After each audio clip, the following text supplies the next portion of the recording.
Monroy, big chance, starting debut, is marked with a goal. Ruhs with the ball, one-on-one, it is 1-1. Welcome, ladies and gentlemen, to the latest episode of Bull Banter, the podcast where two brothers from the Southwest talk about the Macarthur Bulls, A-League, and all things football. You're joined by myself, Blake Sims, and with me on today's podcast is none other than my brother Daniel. Daniel, how are you?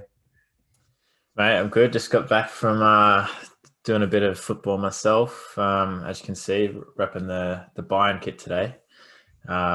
Pretty unusual for me. But, you know, it's been a tenuous couple of weeks as a Macarthur fan. But after that solid performance against City, you know, feeling pretty inspired. Excited to get back out there and play some football. Yeah, you're repping the Bayern kid after their staunch defense of not jumping into the Super League. They're representing true football, not this commercialized bullshit. So, yeah, credit to them. And thank goodness the Super League's actually not going to happen because, it would have taken football away from the fans. But we're focusing on the local game and obviously our local team, Macarthur FC. And, we've been away from it a little bit. We did do a shorter piece on the bullpen walking out, and we thought it was important to cover that to sort of clarify things for people and get the perspective of the people that were there, because there were some conflicting reports of what had happened. But it seems that things have slightly been smoothed over there, that, the club has gotten into meetings with the committee of the bullpen and straightened things out in terms of allowing under 18s in to the bullpen and having, a little bit of a more understanding relationship in terms of security, and even the pricing has come down a bit. So it's a hard fought victory there by the active supporters and very dramatic scenes that happened during the Newcastle game, which you're going to take us through, Dan. Yes. What you said there, you've put it perfectly. Obviously, it was a great response from the club, sort of, getting in quick and sort of working things out with the bullpen, because obviously if you have no active support, and I think the boys felt that on the pitch against Newcastle, because the stadium was silent at times in the second half, especially. It was a difficult one to take against Newcastle, because we went into it thinking, 3 points, but didn't turn out to be the case. So yeah, well, it showed basically every single game you got to turn up for. There's no easy games in the A-League, even if you're looking down the table and thinking, there's 3 points, there's 3 points. It is disappointing to not have brought something more out of the game against Newcastle. Really, we got gypped by two, unlucky or lucky moments, depending on what side you're on. But, Valentino Yule having just a little bit more speed than Milligan and a bit of coming together. I thought it was a 50-50, whether it was a pen or not, but the ref and VAR decided to, back the ref's decision on ground and give the pen, which, fair enough. Speed, gets you in that position to be a nuisance in the box. And if you're fouled and fall over, then, it gets awarded. It's a bit of an iffy one, because you can tell Milligan's trying to pull out of it, but, and I don't think even if he gets the shot off, it had nothing on it. Really. That's the thing. So you see it so often where a player will be sort of running onto the ball, and they'll know there's impact coming. And so they just take a touch away from the player, not even towards goal. And usually a very heavy touch that ends up going over the sideline or the byline before the player could even possibly have reacted and gotten there. But he's been fouled, and they make the most of it. And, it's a bit of gamesmanship, but you have to also say, if we're really being, fair and balanced here, the one a couple of weeks ago against Berth with Sayeda, he sort of did the same thing, made the most of it. You would have thought he could have, shot after and ridden the contact, but he decided to go down and he won the pen. And I think that's just, a part of the game, that you're happy when it goes for you, but you're very annoyed and pissed off when it doesn't go for you. And so you just got to cop it on the chin. And Roy O'Donovan stepped up and put a bit of nerves through the team. But the Bulls responded, didn't they? Yeah, we hit right back only, 5 or 10 minutes later. our alarm clock didn't go off at the whistle. It seems it took till the 35th minute for us to really jump out of bed. But yeah, the ball came out to Orr off. I think it was a corner or free kick from Newcastle, and it was just sort of running into a sea of Newcastle players, and then Derbyshire sort of breaks the line, and then to his credit holds it up, and then Charles just has this beaming run through the middle.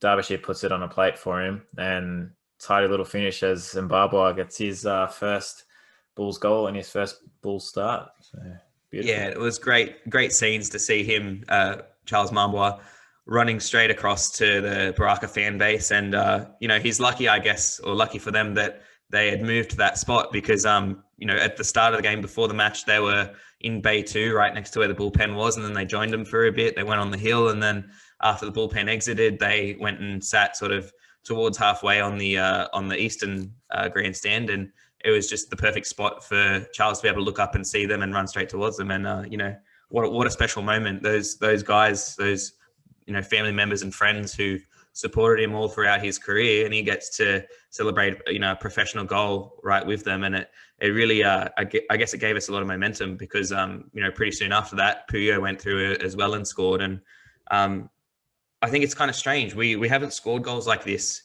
previously, and you could chalk it up to a few things. Like, obviously, we were playing a bit more of a transition game.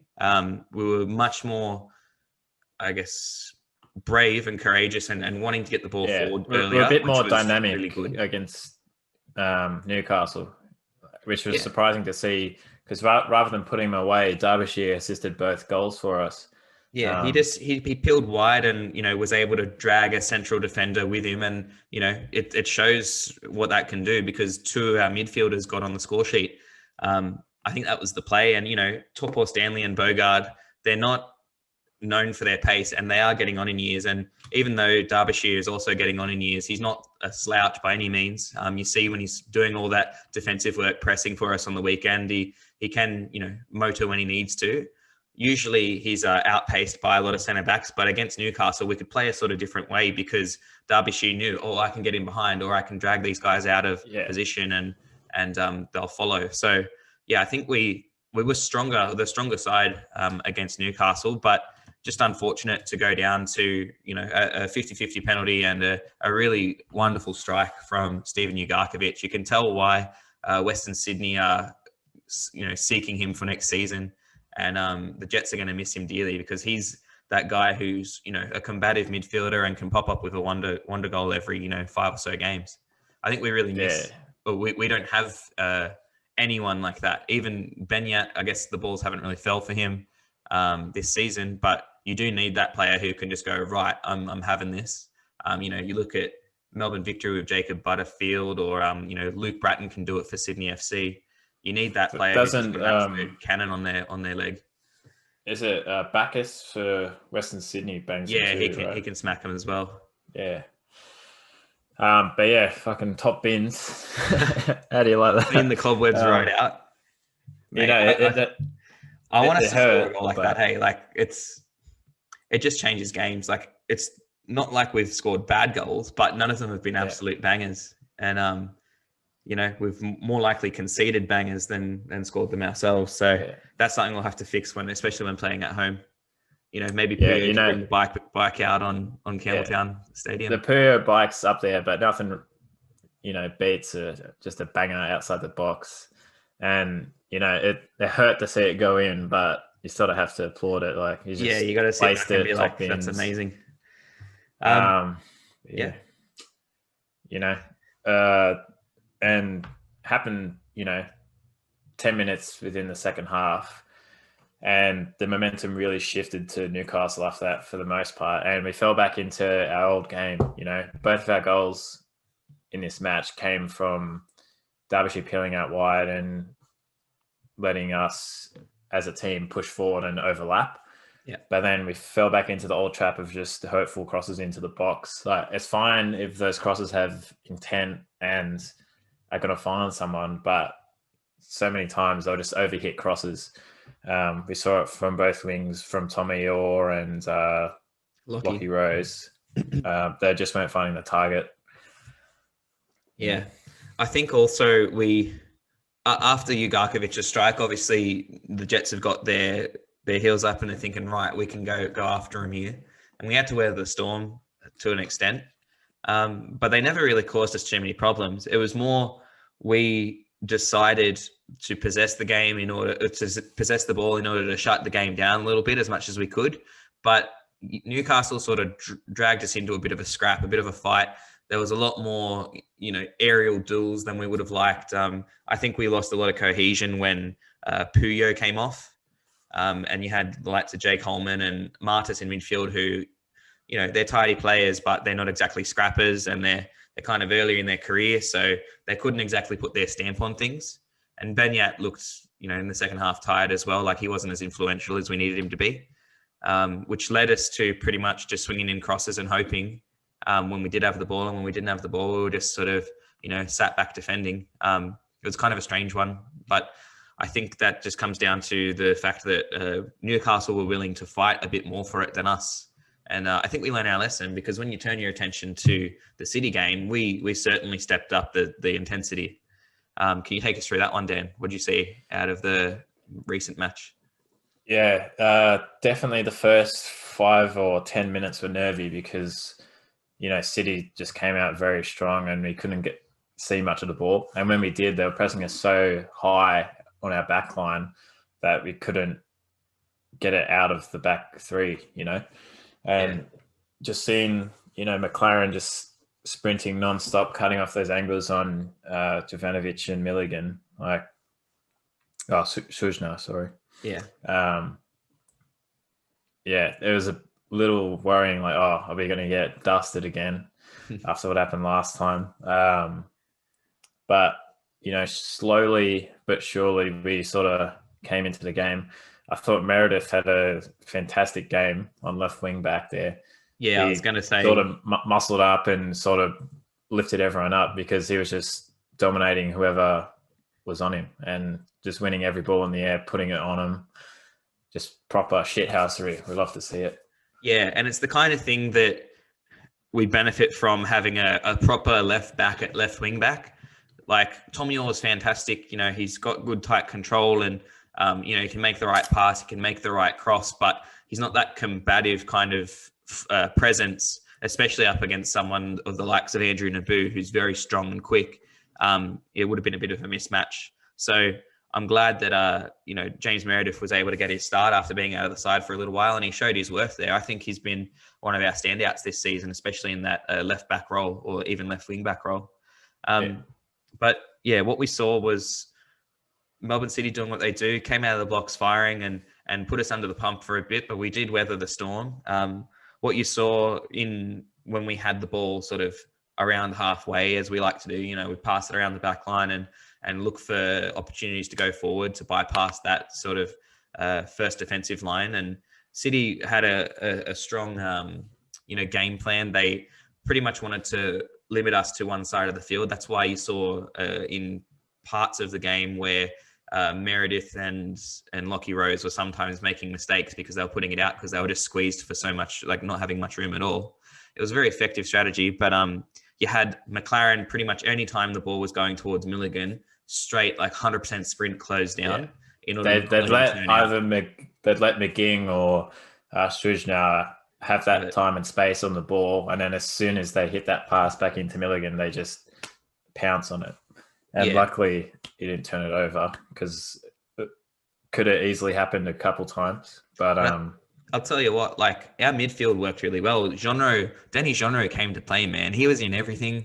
He, he's obviously playing for his Ollie Ruhs spot, and he'd previously played for Melbourne City without really getting too much game time. So I'm sure he was eager to exact a little bit of revenge, or at least showing them what they're missing out on, because they did go with Connor Metcalf over him, I suppose, as the sort of prospect player to bring through. And of course, Connor Metcalf, who ended up scoring a goal against us, he's also pretty much a nailed-on starter for the Oilers in midfield. So, Genre had lots to prove, and he played like it, and he played out of his skin, to be honest. Like, he was just everywhere. Benyat had a good game, and our midfield really helped us transition the ball out of that defensive setup, because like you were saying, Lockie Rose was always marked. So was Meredith. And so our midfield had to drop in and do those triangles. And eventually we were able to beat the press by pretty much bypassing Milligan because McLaren was always sprinting towards him.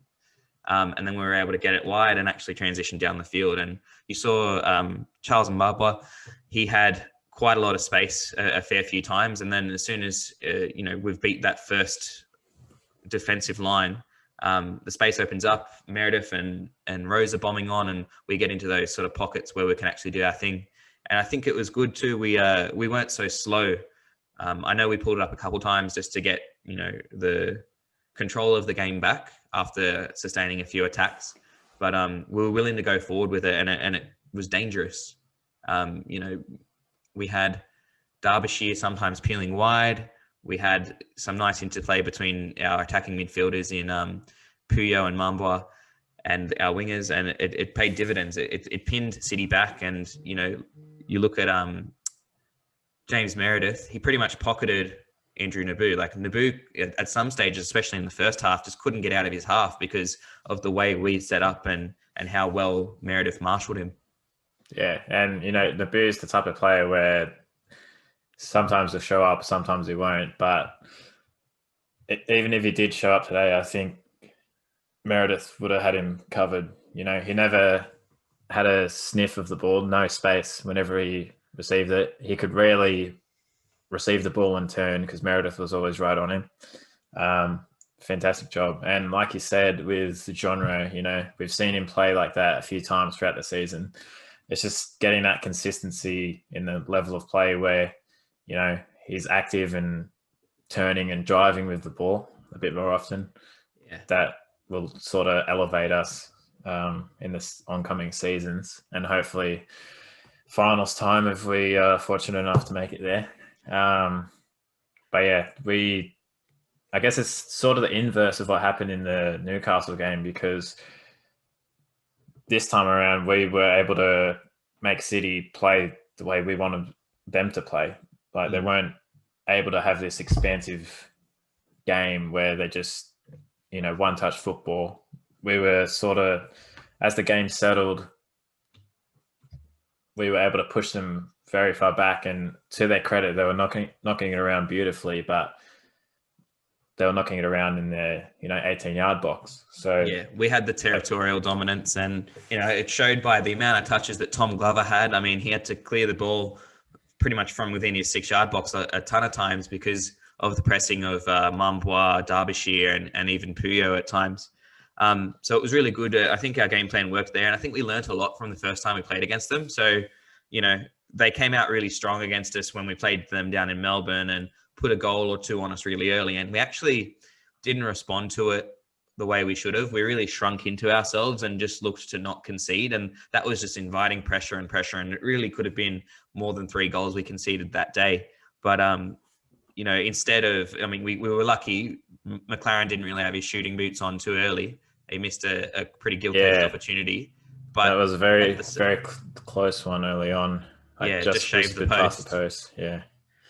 But in saying that, we rose to the occasion, and we actually dictated terms to Melbourne City and said, you know what, we're going to put you under pressure every time you got the ball. So you can try and do your one-touch stuff, but it's going to have to be perfect. And it wasn't always. And we sort of rattled them out of their game every now and then without being too loose at the back. Obviously, McLaren always had that threat going forward with the through ball, just being pacier than Mark Milligan.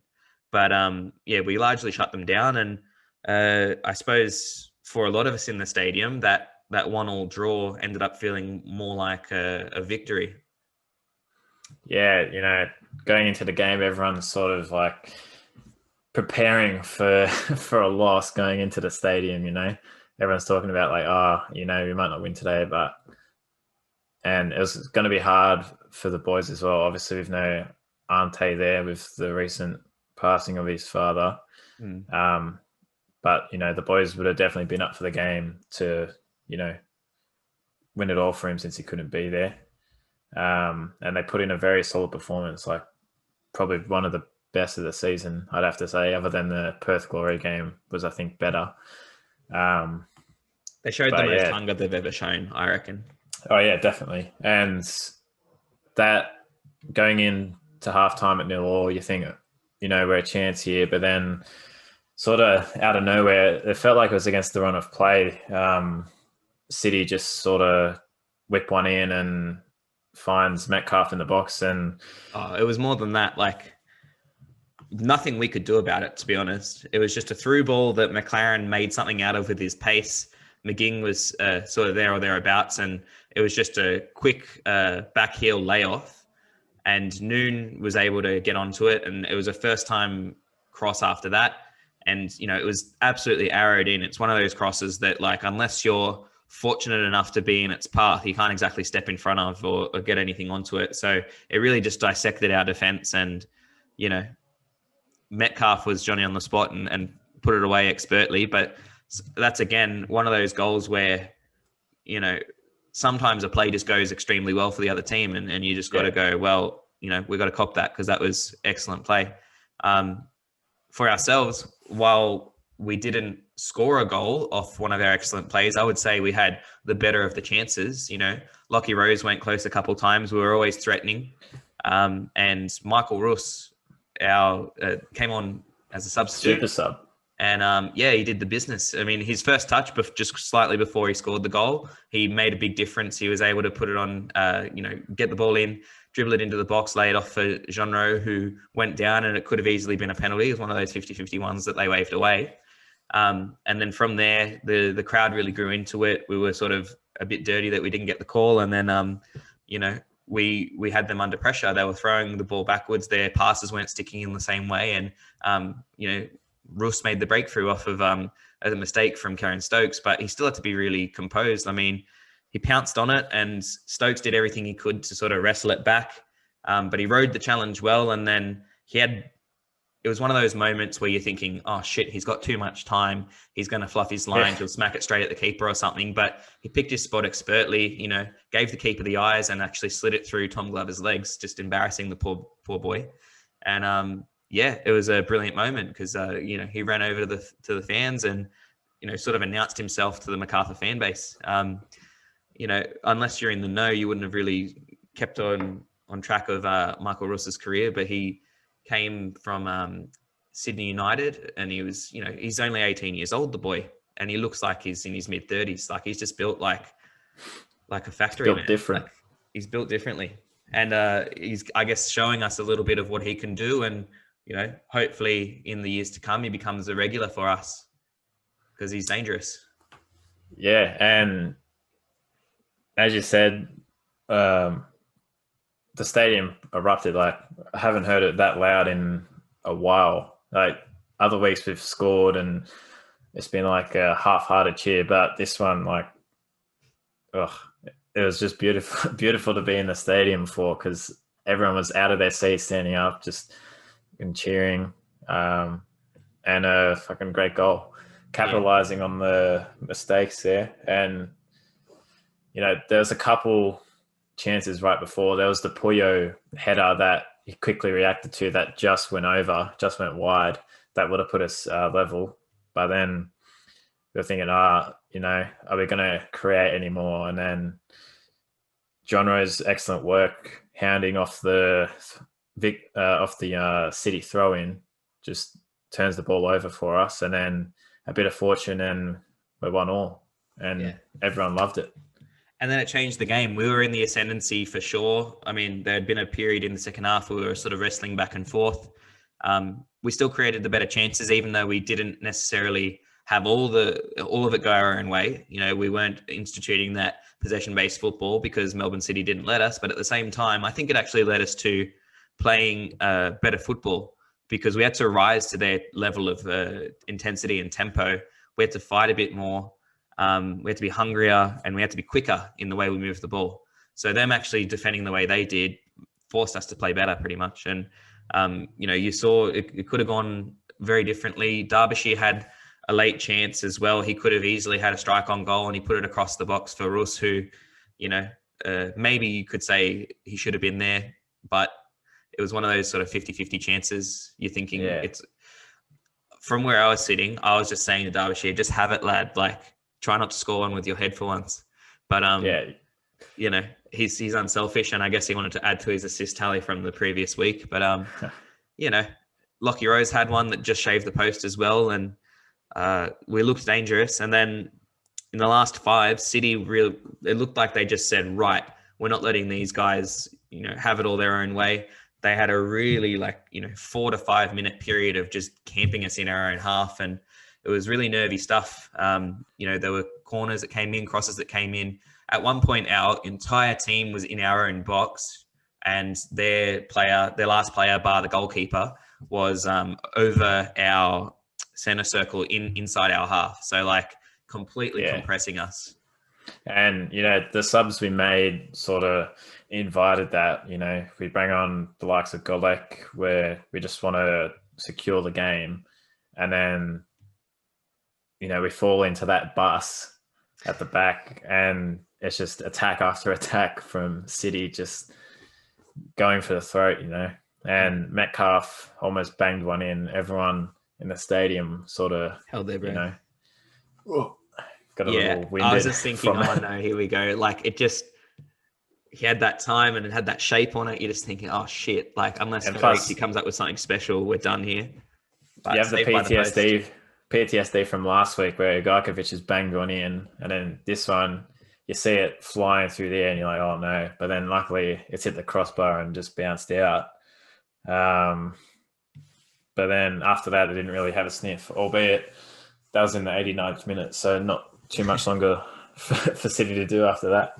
I mean, it was a deserved draw, in my opinion. You know, the week before, you would have felt probably hard done by as a Macarthur supporter. You would have thought that we would get the job done over the Jets. But you'd be very happy with the draw against City, and it leaves us in an interesting spot on the table. So if you have a look at the A-League ladder.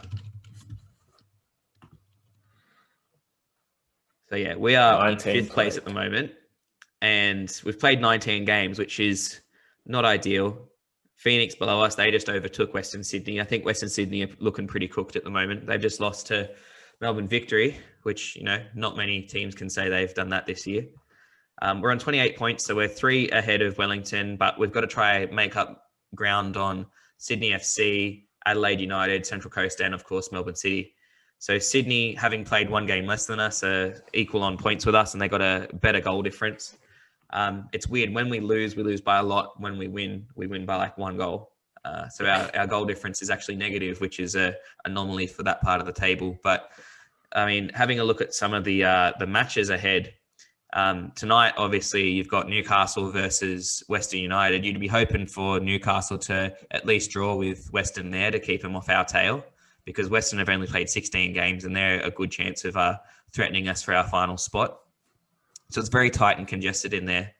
And Brisbane still on 15 games. We played 4 more than them, and they're only 5 points off us. So there's a real, opportunity or threat to us to slide out of the 6. And that just makes it really important when we play Perth Glory on Friday over in Perth. If that goes ahead with all the restrictions that are on at the moment, that becomes a really massive game for us. We got to come away with all 3 points on that one, just to keep the pressure on the other sides who are yet to play each other. Yeah, and you know, you would have said a week ago that we're fortunate enough to have 2 games against Melbourne Victory here, but they sort of came alive last week in that 5-4 thriller against Western Sydney. But I think looking at the fixtures we have remaining in comparison to the likes of Brisbane and the Knicks, 2 games against Perth, 2 games against Victory, another Western United game, and then another matchup against the Knicks to be announced. But then you would say the most difficult one there is against Central Coast. But they're on the backslide a little bit. Like, I know they had an awesome game the other night with 10,000 in attendance there. They matched Sydney FC 2-2. Sydney supporters would say it should have been 3-2 with the disallowed goal. Every 3 or 4 weeks, you sort of think, Central Coast, they're going to fall off now. But then they always do the business against us, I think. Yeah, it's a weird one. I just think, we'll see what it looks like in a few weeks when it's time for us to play them. But I think we could actually pick up some points there. I'm quietly confident they're not as imperious as they looked earlier in the season. They look a bit vulnerable. So do Adelaide. They were unconvincing against Wellington last night, and they got beat. And so that all plays in our favour. I think Sydney are probably primed to climb the table a bit. Central Coast can probably maintain their position, and City look like they're going to remain top, especially with some games in hand. So, Newcastle has to do a little bit of work for us, and Western have to drop points, Brisbane have to drop points, and we've got to beat the Glory and especially Melbourne Victory a couple of times just to keep everyone at bay. But I think, sitting in fifth at this stage in the season, you would have been happy with it, especially at the start of the season, not knowing how a new club is going to go. We've won more than we've lost, and that's really all you can ask for. Yeah, it would be great to see us make sixth. Just to get into the finals first season would be, terrific for a new club. And, you'd be naive to think, we've got to win every single game from here on out. But, other teams are going to drop points too. Just so far this season, every game has been unpredictable almost, except for the victory games. But even last night, the other night, that was unpredictable, Yeah, it's been a 9-goal thriller. So. You wouldn't want to be a gambling man and following the A-League because it turns up something different every week. And, I guess that's been part of our season too. We've been inconsistent. You sort of think, we're starting to put things together. We're looking really cohesive and we're looking dangerous. And then all of a sudden we put in a shit performance here or there.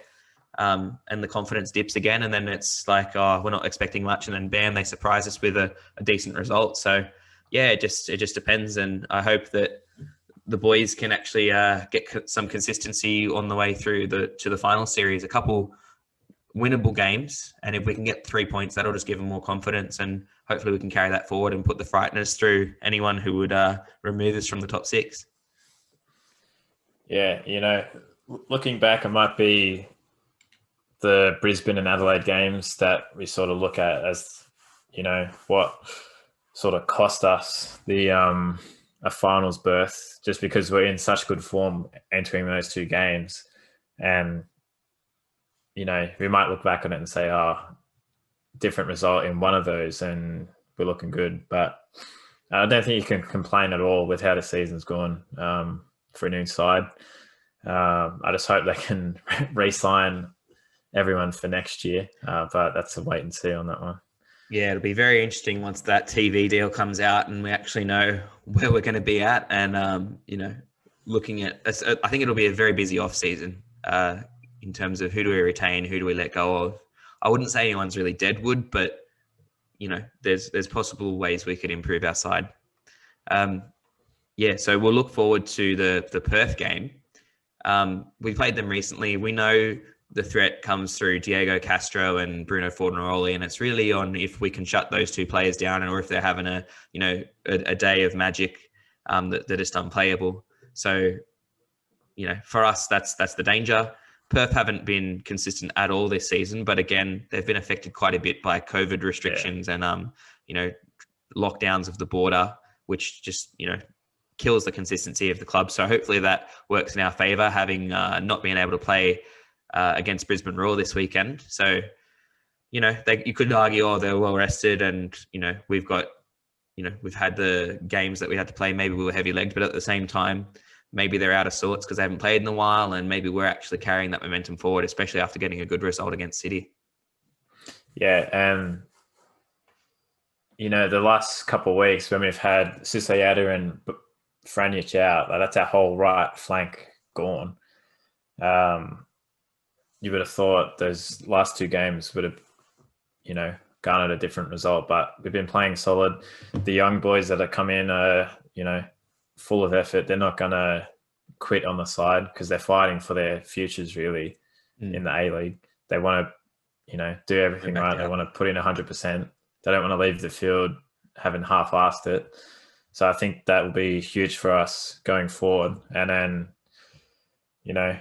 I just hope we can sort of bring that same energy again this Friday against Perth, because if we can bring the energy, then there's no way we're not walking away with 3 points, I think. All right. So your prediction for the game? I'll just play it safe. 5-0 to Macarthur. Bullshit. No, I think I think it'll be like a 2-1 or something like that. Derbyshire back on the back in the goals, not assisting anymore. And I want to see a goal from Benyat this week. He deserves it, I think. It's been a long one. It's coming. Given that it's away and the Perth trip's quite a tough one on the body. 3 hours. Mate, you can't, think about the time difference, the boys are going to adjust to that. It's very difficult. No, but the travel takes it out of you and you're not in the regular way of functioning. And, that's true. It's a big away trip. The Perth crowd are very raucous as well. So I'd just take a 1-0. I think Jay Coleman will pop up with a goal for us late in the second half. I rate that. Alrighty. So we thank you once again for listening to Bull Banter. Please make sure you're subscribing to us on Spotify or wherever you get your podcasts. We're on YouTube as well. Make sure you click the subscribe button and the bell as well there to get your notifications. Follow us on Instagram and Facebook. We've got a big surge in viewers and followers and listeners. We need to tap into more. We're your number one source for everything Macarthur Bulls drama. We're going to turn into a drama channel and just milk it. Yeah, drama Wednesdays. Yeah. All right. Thanks so much, guys, for listening, and we'll catch you next week. Let's go, you Bulls.